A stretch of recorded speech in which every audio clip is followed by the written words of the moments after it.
পদত নিজৰ প্ৰাৰ্থিত্ব আগবঢ়াইছোঁ। সেয়েহে সমূহ কানৈয়ানৰ সুদিহা পৰামৰ্শ সুবাসী আৰু আপোনালোকৰ বহুমূলীয়া বিবেকমান শক্তি মোৰ হকে প্ৰদান কৰি মোক জয়যুক্ত কৰে যেন আৰু কানৈ কলেজৰ উন্নতি সাধনত জয় যাত্ৰাত মোৰ লগত থাকি জয় গান গাই যায় যেন। ধন্যবাদ।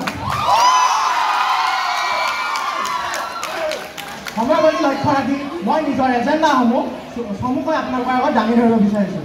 যিহেতু অলপ সময় আগতে আমাৰ প্ৰেচিডেণ্ট প্ৰাৰ্থী প্ৰাঞ্জলতাৰী ডাঙৰীয়াই ক'লে যে হেল্থ কেম্পৰ কথা, হেল্থ চেণ্টাৰৰ কথা, কিন্তু আমাৰ কলেজৰ মূল গেটৰ সোঁ চাইডে এটা আমাৰ আগৰ পৰাই হেল্থ চেণ্টাৰ আছে।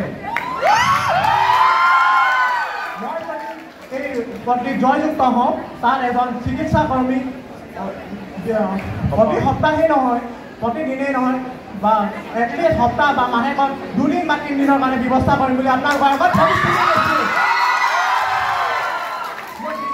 আপোনালোকৰ আগত প্ৰতিশ্ৰুতি বা মোৰ কৰণীয় হৈছে আমাৰ LMS ব্যৱস্থাটো সুদৰণীকৰণ। যিহেতু বহু ছাত্ৰ ছাত্ৰীয়ে এই সমস্যা ভুগি আছে, মই নিজৰ কাৰ্যকালৰ সময়ত এইসমূহ সমস্যা সমাধান কৰিম বুলি আপোনালোকৰ আগত প্ৰতিশ্ৰুতি দিছোঁ।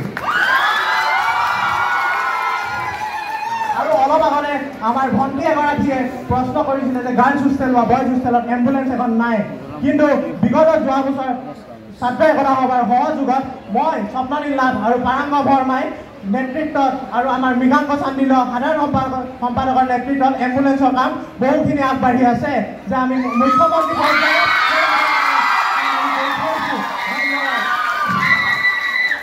মোৰ তৃতীয়টো কৰণীয় হৈছে যে কানৈ কলেজৰ পাৰ্কিং সমস্যাটো সমাধান।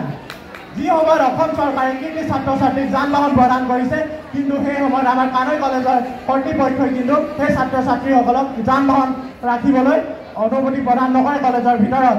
তাৰ অজুহাত দেখুওৱা যায় যে আমাৰ কানৈ কলেজখন এখন গ্ৰীণ অডিট বা গ্ৰীণ কেম্পাছ।